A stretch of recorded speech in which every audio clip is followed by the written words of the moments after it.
habló absolutamente de todo la fiscal general Luz Adriana Camargo esta mañana aquí en 6am de forma exclusiva, dando una cascada de noticias impresionantes, Jenny, y una de ellas sobre la que había mucha preocupación en el país: las órdenes de captura que estaban suspendidas contra peligrosísimos criminales, muchos de ellos detenidos, encarcelados y otros libres. Buenas tardes. Muy buenas tardes para usted, Juan Diego, y para todas las personas que nos ven y nos escuchan. Como ustedes pueden ver en pantalla, son los rostros de las personas a las que la Fiscalía revocó la suspensión de la orden de captura que se había ordenado mediante una resolución del pasado 27 de marzo. Ustedes ven en pantalla a alias Don Pepe y también a otros cabecillas de estructuras armadas de la organización o de organizaciones del Valle de Aburrá y de Medellín. Es importante contarle a los oyentes que la fiscal anunció hoy en entrevista con 6amW que a raíz de toda la polémica que se ha generado, decidió revocar esa suspensión, porque estas 16 personas que ustedes pueden observar estaban privados de la libertad, estaban cumpliendo condenas. Por ejemplo, el primero que ustedes ven en la parte izquierda de la pantalla se llama o le dicen alias Don Pepe, es uno de los cabecillas de la estructura armada La Oficina que opera en Medellín. Pues él fue condenado a 21 años de prisión por un juez de esa zona por el delito de secuestro extorsivo y por varios crímenes que se cometieron.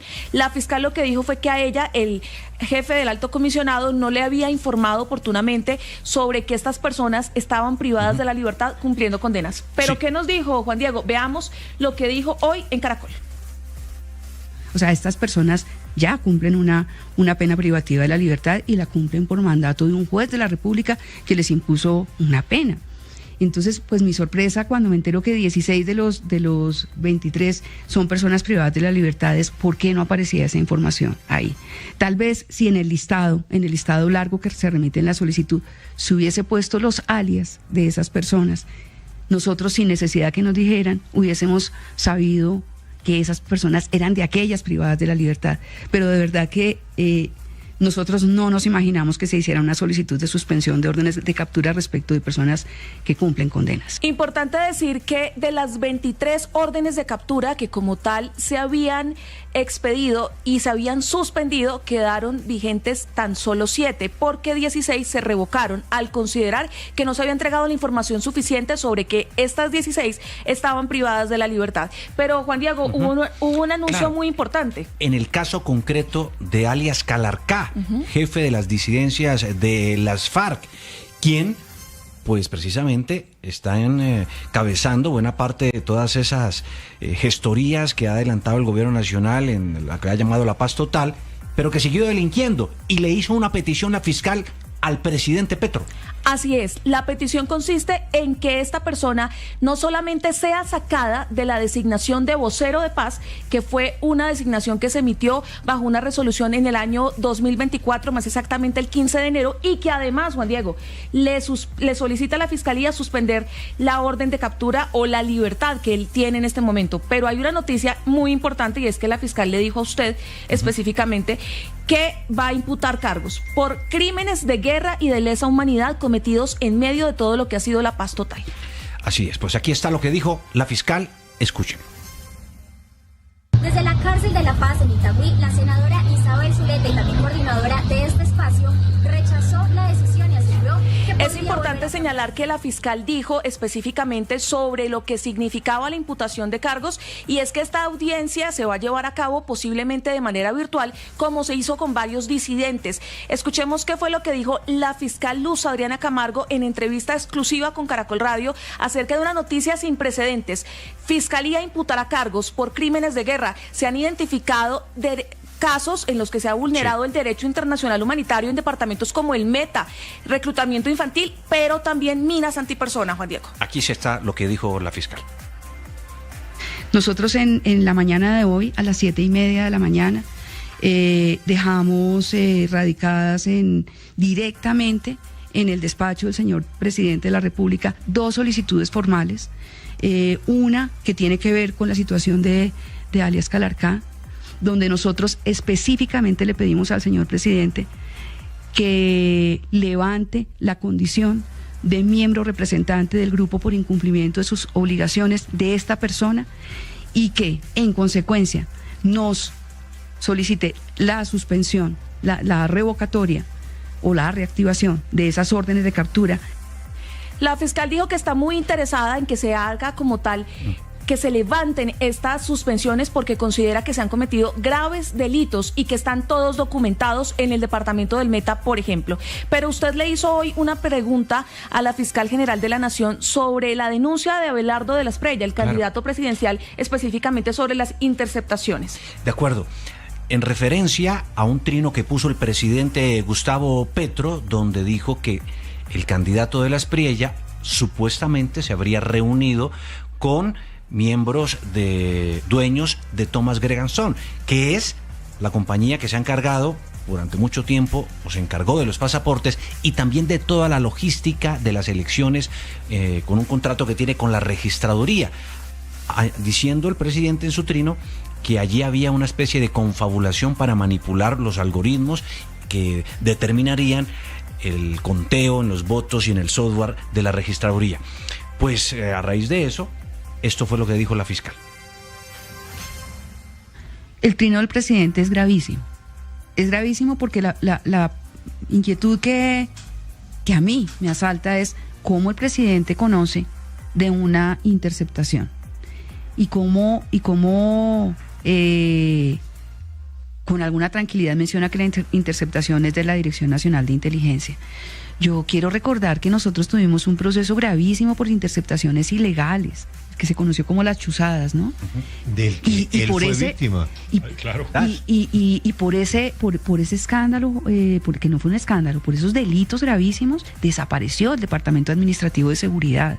Hacía mención la fiscal precisamente al escándalo de la corrupción, las chuzadas en el DAS.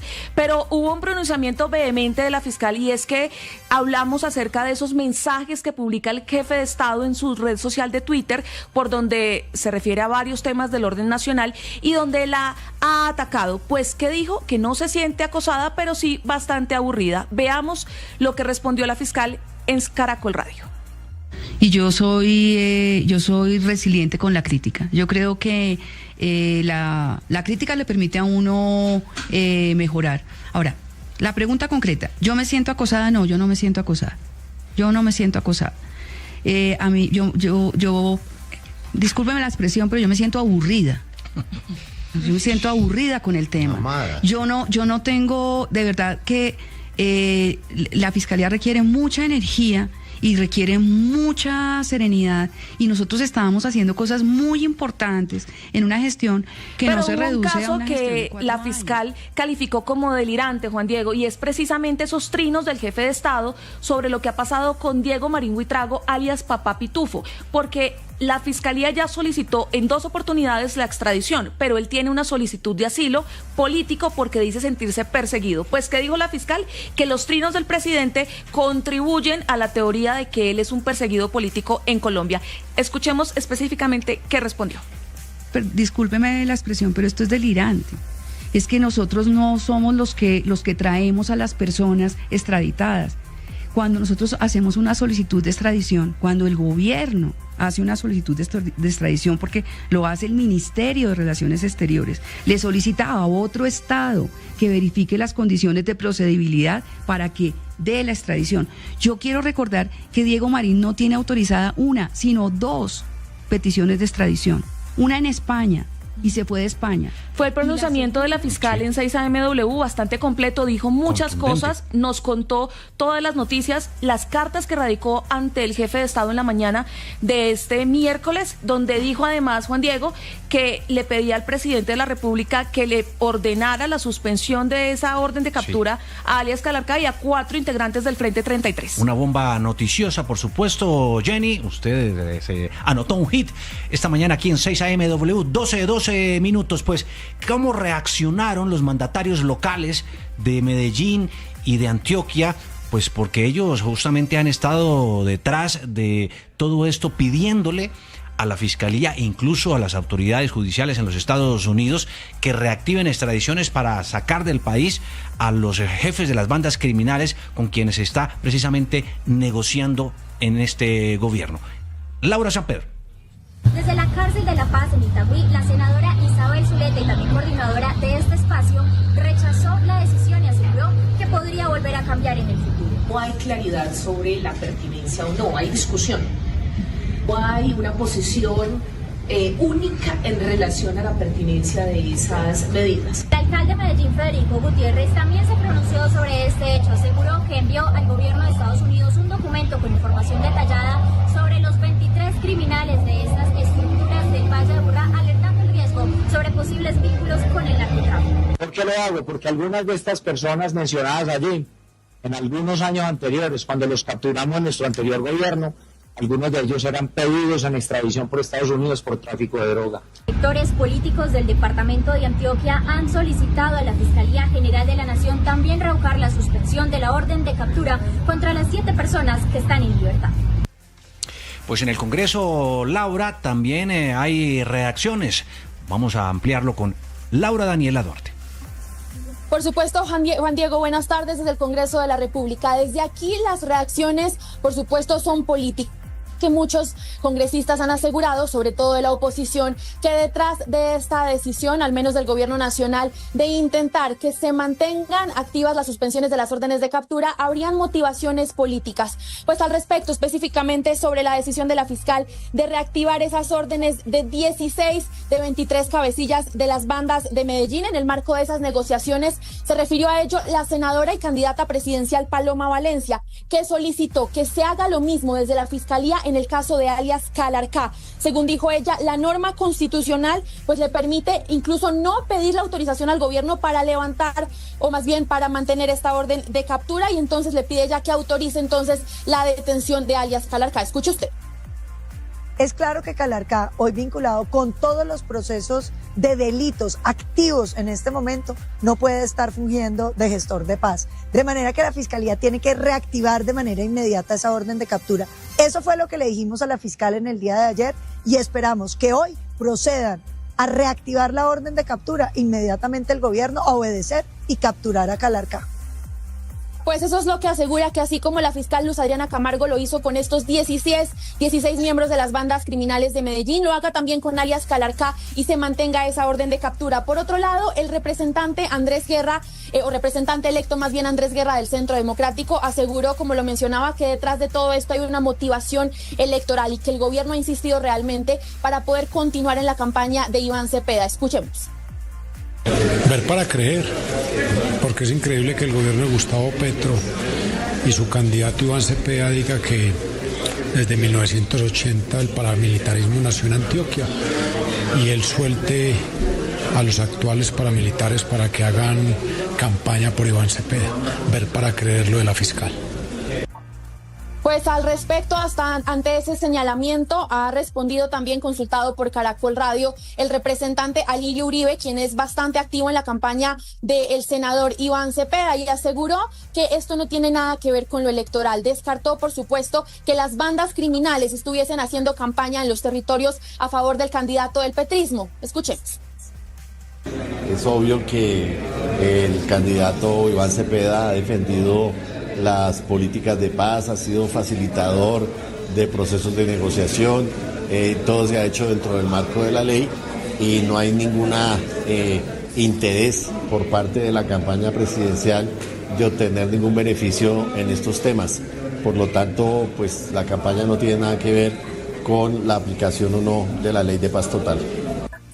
Pues esas son las reacciones desde aquí, desde el Congreso. La senadora Paloma Valencia y candidata celebra, por supuesto, esta decisión y pide que entonces se actúe en consecuencia también con alias Calarcá. Gracias, Laura, desde el Congreso de la República. Pero habló también la defensora del pueblo, Iris Marín. María Fernanda. Sí, señor Juan Diego, la defensora hace una denuncia bastante puntual, y es que las disidencias de alias Calarcá no han cumplido con los acuerdos que se tenían desde noviembre del año pasado, unos acuerdos a los cuales se llegó en la mesa, y pues básicamente habla de 3 muy puntuales. Los tenemos atrás para las personas que nos están siguiendo en YouTube, en nuestra pantalla: el reclutamiento forzado, la entrega de menores y el acuerdo de hechos que fortalezcan la credibilidad del proceso. En ese último punto, Juan Diego habla también pues de mecanismos para que las personas puedan participar en esos diálogos. El reclutamiento forzado, según la defensora del pueblo, ellos se habían comprometido a no reclutar, lo siguen haciendo, y eso nos lleva al punto del medio, y es la entrega de menores. Dicen que si no van a reclutar, pues que también deberían entonces entregar a esos menores que tienen en su poder. Escuchemos lo que dijo esta mañana en 6am la defensora del pueblo, Iris Marín. Fue muy positivo que el año pasado anunciaran que iban a abandonar esa práctica. Nosotros dijimos, si la abandonan, quiere decir que también deben liberar a los menores de edad que están reclutados, y no solo no hemos visto, o sea, no ha habido ninguna entrega de menores de edad reclutados, sino que además continúa el reclutamiento por parte de las disidencias. En consecuencia, Juan Diego, lo que dice la defensora es que en el papel todo se ve muy bonito, pero pues si no se lleva a una acción, pues no funciona. En las últimas horas, además le cuento, Juan Diego, se han venido recrudeciendo esos combates en el Catatumbo entre el Frente 33 de las disidencias de alias Calarcá con el ELN. Ya hay civiles heridos, hay un civil herido y un civil muerto, y por supuesto desde las comunidades del Catatumbo también están haciendo un llamado para que cesen esas hostilidades, esto que refleja que la comunidad sigue en la mitad de esos enfrentamientos. Pero ¿quién es alias Calarcá? ¿Cuál es su importancia dentro de estas estructuras criminales y además poder e influencia? José David, usted que es experto en el tema. Pues Juan Diego, televidentes y oyentes, le cuento, Alexander Díaz Mendoza. Él nació en el departamento de Meta, cerca a Mesetas. Dicen las autoridades que perteneció al bloque oriental de las extintas FARC. Recuerde usted que delinquía allí en esa zona del país. No se acogió al proceso de paz en 2016 e hizo una alianza con Iván Mordisco y recuerde usted con Gentil Duarte, ¿se acuerda usted? Pero hoy son Duarte? enemigos a muerte, ¿no? Sí, que ya no se pueden ni ver. Inicialmente reconfiguraron lo que eran las disidencias de las FARC, sin embargo, según información de inteligencia militar, pues alias Calarcá le robó oro a Iván Mordisco y por eso fue la división y por eso fue que se dividieron estas dos personas. Le robó ciertas toneladas de oro, en lo que dice inteligencia militar, para montar precisamente su propia disidencia FARC para delinquir en departamentos como Meta, Caquetá y Guaviare, en donde es el punto neurálgico, dicen las autoridades, de las economías ilícitas de las que viven estas disidencias de las FARC. De allí salen las rutas del narcotráfico para otros departamentos, pero también recuerde usted, Juan Diego, que hace pocos días revelamos aquí en Caracol Radio que se tiene un plan de expansión en el departamento de Antioquia por parte de alias Calarcá. Frente a ese tema de reclutamiento de menores de edad que decía nuestra compañera María Fernanda Lartorre, alias Primo Gay es el encargado de reclutar menores de edad a través de TikTok en el departamento de Antioquia, es lo que nos confirma inteligencia militar. Y ya para finalizar le digo qué delitos tiene este hombre según la Fiscalía General de la Nación: homicidio agravado, extorsión, secuestro, narcotráfico, entre otros. Se calcula que tiene por lo menos 3.000 hombres a su mando, entre estructuras, hombres armados y redes de apoyo al terrorismo, que son gente que pues no está en la selva, sino hace inteligencia en zonas urbanas y zonas rurales. Y como gestor de paz siguió delinquiendo según la misma. Y recuerde usted que pues famoso por sus famosas caravanas del Catatumbo al departamento de Antioquia. Claro, en donde precisamente fue detenido por un retén militar y sorprendido con computadores, celulares, dinero, de allí se desprende armas, todo esto que ha salido en las últimas chats, horas, mensajes, correos, justamente.